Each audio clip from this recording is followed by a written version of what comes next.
Hey guys, it's me, Pyramid Head, finally coming back and doing more Punisher comic reviews. And this time I'm moving on to talk about the Punisher's first ongoing, which premiered in '87 and ran to, I believe, '95. And it's written so far by Mike Baron, and the art has changed a couple times, so I'll talk about that later on. And I want to just give a note before I start that I'm recording this stuff podcast style now just because I think it'll be a little bit easier, and I'm a little more comfortable with that as well. I know that across the Punisher's three different ongoings, which I have all of them in digital form at the moment, there was at least two storylines which were big crossover arcs between three comics.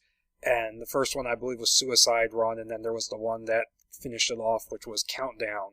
And those are the ones I've come across so far. Like, there might be others in between, I don't know, but I don't think it's going to be too big of a deal. But yeah, basically what my plan is that I'm going to read all of the main Punisher ongoing up until that point, then move over to War Journal, and then Warzone, and then do a video on Suicide Run, etc., etc. You get the idea.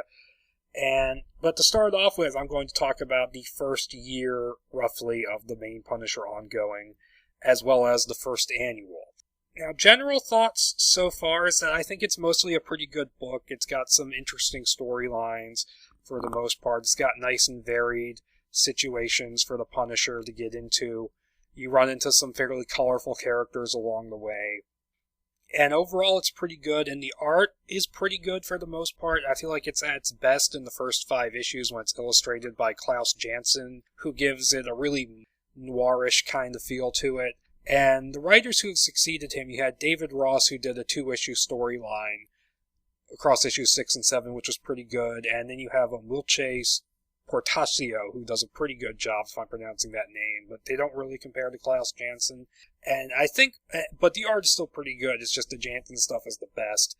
And then the art by Max Terrera, I believe his name is, who did the main story in the annual. He was pretty good as well. And that was a different kind of art, but it was pretty great. I might talk about that a little more in detail as I go on. But I'd say on the whole, Mike Baron's general writing skills are pretty good. Sometimes I think he drops the ball a little bit and makes stories less interesting than they could have been. But on the whole, I think it's a pretty good first year for the Punisher's first ongoing. I think, it has a lot going for it. One thing I have to say is that I like how Punisher here is written, and I like how, his approach to fighting crime in this is different from what one would expect, especially if you're more familiar, like I am, with the later Garth Ennis stuff. And what's interesting about it is that Punisher goes after all different types of crime across his first year. He goes after, crack dealers on the streets, but he also goes after the people who are creating it in South America, and he also goes up against white supremacists, white collar crime, terrorism, all sorts of different things. And I just find the whole thing rather interesting, just because you're so used to thinking of the Punisher as a guy who fights like New York Mafia and stuff. It would be pretty different on the whole. That would be what it would be on the whole. But I like how, he fights all these different crimes, and he's very mobile. He's all over the country. You have stuff in New York, and he does go to South America. You have stuff in, he ends up in Texas, in Utah, and all sorts of different places. And I find that very interesting, how he's a mobile character, because people seem to have this idea in their heads that Punisher is strictly New York. And while I think he should be based in New York on the whole, I don't think the idea of him fighting crime all over the place is such a bad idea. And I also like how he does a lot of detective work. He cases his jobs pretty strongly, among other things. But some things that he'll do is that he'll actually, go undercover. He'll disguise himself. Sometimes that doesn't really make sense, which I'll talk about in just things I find kind of weird later on, but he'll actually gain a lot of information about what he's doing before he goes and does it, and I think that's pretty cool. In fact, he has contacts that don't even know who he is. He disguises himself as someone else, and they don't even know that he is the Punisher. They don't even know that he's Frank Castle, which I find that to be very interesting and very cool. And there's one where he's casing a job trying to find this guy who's doing like serial poisonings, and the way he gains his information is that he disguises himself as some sort of federal agent or whatever, and questions the Jehovah's Witnesses in the area to see if they've run into anyone unusual when they're going door to door. And I thought that was pretty damn well done too. I thought that was pretty interesting, and I'm liking Microchip as a character. He's basically sort of the Q from the James Bond series, except for the Punisher, and that he makes him these high-tech battle vans full of, all these gadgets which he can use, and full of weapons and stuff to fight crime. And if the Punisher needs like certain weapons, Microchip can get those for him too. If he needs surveillance equipment, Microchip can help him with that. I think he's a decent enough character. He's not given super huge amounts of backstory or anything, but I think it's a nice little conceit that he has this sort of tech backup, which it makes sense, how he's able to fight this one-man war on crime. He needs backup like that. So yeah, I'm fully for that. And yeah, I think on the whole, the Punisher's characterization is cool. He's very much, an implacable man who will go after his target no matter what, but he is willing to sort of take sides if he has to, but he will always go after his man. In fact, there's one story where the villain tries to pass him off as an honorable warrior and walk away, and then the Punisher just kills him, which I thought was kind of darkly funny and interesting and fit the character. A lot of good stuff like that. And one thing that I find odd about his characterization here compared to later stuff is that he tends to be a little more sentimental, I guess you'd say, because there's one storyline where he's crawling through a landfill, and it's talking about how oppressive and smelly and terrible it is, and he sees a single red rose, and for whatever reason he can't get the red rose out of his head, and he keeps thinking about it, and it ends up having this kind of silly little symbolic significance later on, and it relates to a certain character he ends up allying with. I thought that was kind of weird. But yeah, there's that, and things I find weird, people don't seem to know who the Punisher is in this ongoing, which I don't understand in the slightest, because in Circle of Blood, the limited series, which was his first solo outing, he goes to Rikers Island, he goes to prison, and people know he is Frank Castle, and they know he is the Punisher. If you get imprisoned for something, it's like a matter of public record.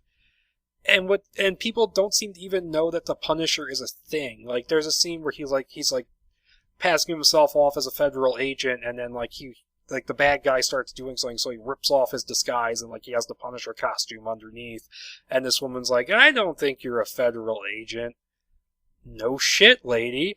It's very bizarre. And then there's the first storyline, which is pretty damn good on the whole, where he's going after this crack dealer ring, and eventually he ends up with the contacts who are growing the cocaine in South America, and his in to this organization is this guy he knew in Vietnam, who knows him as Frank Castle, but he apparently is completely unaware of the fact that Frank Castle is the Punisher, even though he's been to prison for it 4 times, according to Circle of Blood. I find that rather odd. And then later on, there's people who do recognize that he is the Punisher, and they're 2 guards of his who are contacts of his who work at a prison, and they're like, everyone in the pens knows about you because of that stuff in Rikers Island. I'm pretty sure that's not how prisons work. I'm pretty sure it's a matter of public record who is imprisoned in most prisons, unless it's like a super top secret something or other, but that's different from Rikers Island where the Punisher was.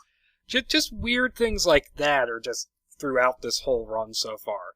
And I suppose now I'll go into the individual storylines and talk about them a little bit. Not too much in detail, because there's generally not that much detail to them. But generally what you're getting here are 2-issue story arcs with the occasional one-shot sprinkled in. Now, starting off, you have the first 2-part story, which involves the Punisher going after crack dealers and then going undercover to South America to take it out at the source. And I think that's actually a pretty good idea for a Punisher story, because it shows he's not just about punishing street crime. He's about tracking it down to its roots and just destroying it from the bottom up, which I think is interesting because it seems to be kind of a stereotype when people criticize the Punisher, that he only goes after, street crime, and that he's not really making a difference, and that leads to some really interesting stories later on in, the Max run and other Garth Ennis stuff, and even the Jason Aaron stuff, that it's really about, his own personal sort of grudge more than anything else. And I find this to be an interesting characterization too, though. I like the idea that he's willing to go after crime on all levels, not just on the street, that he knows that there's more to it than that. I think that's a very good way to write the character. And overall, it's a pretty good story. I think it covers those 2 issues pretty well, and the Klaus Janson art, especially in this one, is good. And in issue number 3, it's not a hugely interesting story, but it's a decent little one-off where it introduces the concept of the battle van and how Microchip has made him a new battle van. He's driving it, he's in Kansas for whatever reason, and there's this weird thing where he's talking about renting a house because this last job he did was just too much for him, which is just bizarre to me for the Punisher. But it's like he runs into like a white supremacist group or something and he fights them, and there's this joke about how Microchip is like, please don't destroy this battle van yet, and it does get destroyed, which is kind of funny. But it was an alright little story, not much. The thing that stuck out to me the most was that on the cover he looks a lot like Dolph Lundgren, which was kind of amusing considering it wouldn't be long before they got a movie of the Punisher starring Dolph Lundgren. I don't know, that amused me. Now, issues 4 and 5 are an interesting one because they're actually a pretty decent story where you see more of the Punisher's sort of undercover work where he disguises himself as a homeless man to investigate this weird stuff going on with this mission and this cult. And he eventually, he ends up joining the cult under his alias, and it's led by this guy called the Rev. And what's interesting about that is that he joins it, and you're not really sure until later on in the story just how pulled into it he is, which I find maybe the Punisher, that wouldn't happen to him, but still makes for a fairly interesting story. What kind of wrecked it a little bit for me is that the longer it went on, the more obvious it became that the Rev was just a very unsubtle, ripped from the headlines version of Jim Jones, and he ends up, forming his own version of Jonestown in Guyana. And then there's a, U.S. governmental figure who flies down there to see what's going on, and they try to kill him. Only except, in this storyline, the Punisher is there to, prevent that from happening, and he actually takes down this version of Jim Jones before, they can all kill themselves. And it's one of those things where if they would have changed it just enough so that it wasn't so obviously ripped from the headlines, I would have liked it a lot more. But on the whole, it's not a bad story. It's just not amazing. It was the first half was much better than the second half, and that's kind of an ongoing thing in some of these stories where it will start off really, really well, and then it just kind of peters off in the second half. And the next story, this is the one which I talked about earlier. This is where David Ross takes over the art. And in this one, the Punisher kind of coincidentally gets turned on to the fact that something bad is going down in this landfill. And so he's crawling through the muck and fighting bad guys, and he notices the Red Rose that I mentioned earlier. And David Ross takes over on the art, and while he's no Klaus Janson, he definitely just completely sells this concept of just the slime and the muck, and it's really well done. And it turns out that what's going on is that there's like a weapons-grade plutonium being sold to these terrorists, and then the second half of the storyline, it turns out that they don't want to make a bomb. They want to dump the radioactive material on top of these people coming out of the revival of the musical 1776 because fuck America. And I enjoyed the storyline largely because these cartoony terrorists are the kind of things you will never ever see again in American fiction, at least for a very long time. So it was kind of amusing seeing a more innocent time and seeing the kind of bad guys they had then, and they were just kind of funny on the whole, just how silly and cartoony they were. And what's weird about it is that the whole Red Rose thing happens in issue 6, and then in issue 7 we're introduced to this Mossad agent named Rose who is tracking these guys down, and of course you know exactly where this is going, that the one Red Rose in the middle of the muck, something bad is going to happen, and it does, and she dies. And so it's just kind of like an okay story, but it was a fun story, but that aspect of it was kind of, okay, we know where this is going. Now, moving on after this, I believe, now hold on, let me look. That covered 6 and 7, now 8. Yes, 8. This is the first part of a story called The Ghost of Wall Street, where the Punisher is going after these white-collar crime boys. He calls them the Billionaire Boys Club. They're these stockbrokers who are buying out companies and like bankrupting them and helping and basically it turns out what they're doing is that they're helping this Japanese company take over things. There's just like this big bulky Japanese thug that the Punisher fights and stuff. And over the course of the previous issues we were introduced to Microchip's nephew, Microchip Jr., so they're referred to as Micro and Chip respectively. And in this one, Chip takes a more active role in the stories a little bit, and that he actually goes along with the Punisher on the mission and saves his life once or twice. Now, this story, I like the idea that the Punisher is going after white-collar crime, and I find it actually pretty interesting that the Punisher prioritizes the white-collar crime over this serial killer that's killing homeless people around Wall Street, so Patrick Bateman, basically. And there's actually a bit where Microchip Jr. is saying, well, why don't you go after this guy? And the Punisher says, hey, listen, I'm focusing on these white-collar guys. I can't go after everything at once, which something about that rang a little false to me. And it's another thing where you can tell exactly where it's going because the Punisher has this informant on the street who's a former stockbroker who's now homeless. So it's like, yeah, serial killer going after the homeless informant that the Punisher is kind of friends with, even though the guy doesn't know that he's the Punisher. It's one of those disguise things like, yeah, you know exactly where that's going. And it's a storyline which, once again, is okay, but I feel like there's a little bit too much going on in it, because you have the whole white-collar crime, Japanese company thing, which is a little ridiculous, but whatever, it's a comic book. But you also have the serial killer thing going on, and they end up being connected, which ends up being just kind of ham-fisted. And then the big, bulky Japanese henchman ends up having like a twin brother or something who's also a ninja, and that was all really weird. And then you get to the bit where the Japanese businessman tries to, walk away from the Punisher after declaring him an honorable foe, and then the Punisher just shoots him dead, which was awesome. But really, the big thing that comes out of this is the fact that Microchip Jr. is killed by one of the thugs. And there's kind of a tragic scene at the end where the Punisher is carrying the body of the Microchip, and it just ends on this kind of downer note, which that was really well executed. I just wish it was part of a better storyline, I guess. And it's also kind of deflated by the fact that he breaks the news to Microchip. He begins by calling him Microman, which is just like, okay, you're not Bill and Ted here. And he also says negatory at one point, which is just odd. But yeah, not a terrible story, but could have been better.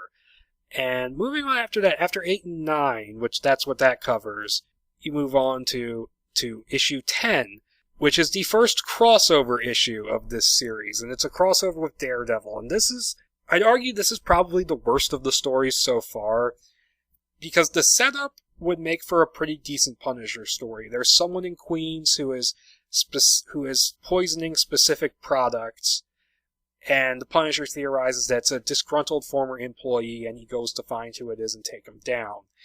And it would be a fine story if it wasn't for the fact that it turns into a crossover, and it's really not well done. It almost reads like they had a Punisher story, and someone at Marvel said, you have to do a crossover at some point. And so they said, fuck it, let's throw Daredevil in there.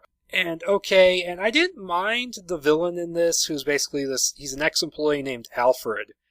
And yeah, he's named Alfred, and he looks like Alfred Pennyworth if he had long, shaggy hair and was built like the Incredible Hulk, and he's like a muscle head.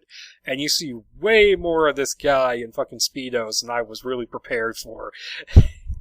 But yeah, he was kind of a fun, over-the-top villain, and there's this interesting thing that they do where they show parallel panels showing him and the Punisher in similar poses. And what it serves to do is say, oh, they're both vengeance-driven, and they're not so different. But it doesn't really go anywhere. So basically what it is that the Punisher tracks this guy down and is chasing him onto a rooftop and is about to take care of him.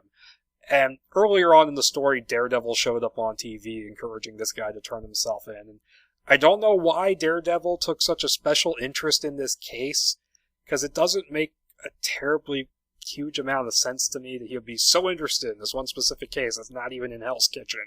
It just felt weird. But no, Daredevil shows up out of nowhere on the rooftop in Queens, and he lectures the Punisher about how, you gotta let the justice system have its way, and the Punisher does his shtick about how the justice system doesn't work, just be back out on the streets, blah, blah, blah.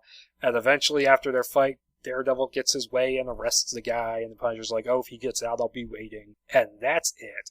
It's just a contrivance to have a crossover with Daredevil, and not a particularly good one either. Nothing really interesting happens between the characters. They just sort of spout their opposing philosophies, and then it ends. And what made it even more distracting for me was the fact that it takes place in Queens, and I don't really associate Daredevil with Queens. I associate him with Hell's Kitchen, Clinton. With Queens, I immediately think Spider-Man. And I can tell you exactly why Spider-Man's not in this thing. It's because Spider-Man's a very kid-friendly character, and the writers and or Marvel did not want to have kids picking up Punisher to see Spider-Man. So they wrote in Daredevil, who's a darker, edgier character than Spider-Man. And it just feels awkward. And that just adds to the awkwardness. So yeah, the Daredevil crossover, not very good. And moving on to issue 11, we have a pretty decent story where the Punisher is going after these guys who are taking illegal immigrants over the border and then killing them or leaving them to die. And it's not bad. It's pretty okay, except it basically ends up as an excuse for Punisher to just trip balls because him and the one female survivor, they end up outgunned. And so they run away and they end up with this medicine man after the Punisher gets shot who helps them out and then gives them some, he calls it mezcal, so I'm guessing it's mescaline. And the Punisher seems very accepting of mescaline. And so he takes it and he trips out and you flash back to his family getting killed in the park, which is a pretty decent flashback. But then even as the big action scene happens where like bad guys are coming, like he keeps tripping out and like a hallucination of his wife points out they're sneaking up from behind and then the Punisher ends it. It's just it's an okay story, but it really just feels like an excuse for the Punisher to have some trippy hallucinations about his family. So yeah, not much to that one. Now, the last story here is a bit of a mixed bag. It covers issues 12 and 13. And this storyline started out as potentially one of the most interesting ones. And unfortunately, the second half was nowhere near as good as the first half. Because the first half sets it up that there's this serial killer who's been imprisoned in Utah. And because he has legal training, he's acting as like a prison lawyer for a bunch of other convicts. And the state of Utah, they keep getting cold feet and pushing back his execution date. So the Punisher decides he's had it and decides to hijack an escape attempt he's heard about to get this guy, and then torture the information about what he did to each of his victims so their families can have closure, and then kill the guy. I'm like, okay, that's really, really interesting. I want to see where this goes. But then the people who were going to break him out kill him at the end of the story and knock out the Punisher, and then the Punisher gets a couple sidekicks, one of whom ends up dying in the second half, who are not terribly interesting. And it just kind of goes downhill from there, especially since the villains introduced in the second half are just really cartoony and once again way too ripped from the headlines versions of... It's like a mix-up of things of like Charles Manson and the Manson family, as well as Patty Hearst and the Symbionese Liberation Army. And what's weird is that all this ripped from the headline stuff from like a comic that would have come out in 87 or 88 is like a decade or more out of date. So it just seems really strange that they would do that. And they weren't terribly interesting either. Like, Charles Manson, if you were going to take a character inspired by Charles Manson, you could make a really scary, interesting character out of that. But no, he just feels like a Bond villain here, killing his own underlings when it suits him and stuff like that. I mean, it's fun seeing the Punisher kill him, but aside from that, what else is there? And it's just like they were just there as an excuse to have an army of people for the Punisher to mow down. Now, if the serial killer had gotten away and then Punisher mows down the army of bad guys and then gets the serial killer and then, like, the interesting stuff that was set up in the first half pays off, then I would like it more. But as it stands, it feels like they were two separate ideas for Punisher stories that got mashed up into a single one, which just frankly wasn't that great. And then moving on to the annual, this one is kind of weird because, okay, it seems to be like tied into like a crossover, like a big event story that I don't really plan on reading if I'm going to be honest. But it's called, there's two stories in here that are Punisher related, and then there's like another backup that just seems to be tying into that event more. But the first storyline is called Evolutionary Jihad, which that's not awkward at all in this day and age. But what I want to say about it first is that Mark Texeira's art in this, along with the colors by Janet Jackson, presumably not that Janet Jackson, is really, really good. And it just has a nice style to it with the interplay of light and shadow, and and especially when fire is involved, and the action looks really good. And Mike Baron's script isn't bad. And it's honestly not a bad story either, because what it is that the Punisher is going after this cartel leader in Bogota. Well, it's cartel, it's drug, they don't say cartel, but it's drug dealers, and what happens is that the drug dealer compound he's going after gets attacked by these guys in in like armored high-tech mech suits that's more high-tech than the Punisher has seen, but he takes them down relatively easily.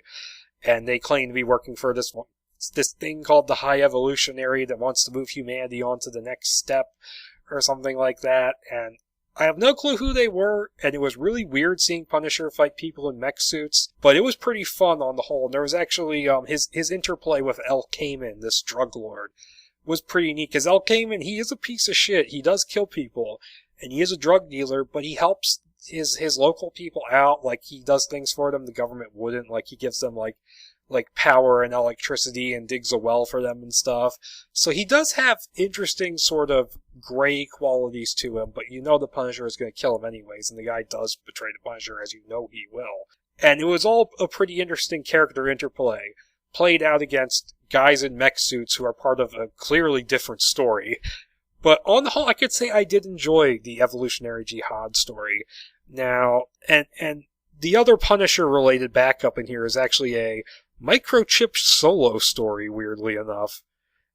And just going to go find it real quick, called Three Hearts. And I liked seeing Microchip solo. It's a story because presumably the Punisher is out of town, maybe doing the storyline with the High Evolutionary crap. And it's basically just Microchip on his own, and he goes to help out he goes to visit his godson's mother, and it turns out that her new husband is trying to kill her and he's like killing people for this terrorist organization. And so Microchip has to help her out himself, and it's not bad. It's fun seeing him get out like a massive anti-tank gun and just blowing up the bad guys with it. And then the one bad guy who gets away, he pretends to make a deal with him and then just blows him the fuck up. So it was fun seeing Microchip get to be a badass, and weirdly enough, it was not written by Mike Baron. It was written by a guy called Roger Salick. It was pretty well written. The art by Mike Vosberg is not that great. It's just kind of meh looking. It's not much. But I enjoyed seeing Microchip go off on his own and do stuff and be a bit of a badass and be like pretend to make a deal with a guy and then blow him up saying, "Sometimes I lie," which was very Commando. And yeah, and then there's a backup story about the High Evolutionary called Pet Project, which I skimmed, but once again, it's not Punisher related, so I'm not going to talk about it. It just seems like it's part of a big event I'm not aware of, so I'm not going to go into it. So yeah, that's the first year of Punisher Comics, issues number 1 through 13, and the first annual. And on the whole, I can say I enjoyed it. It's had its ups and downs, but overall I'd say it's a pretty good little starting point so far. So yeah, I'd say I am enjoying this Punisher run so far.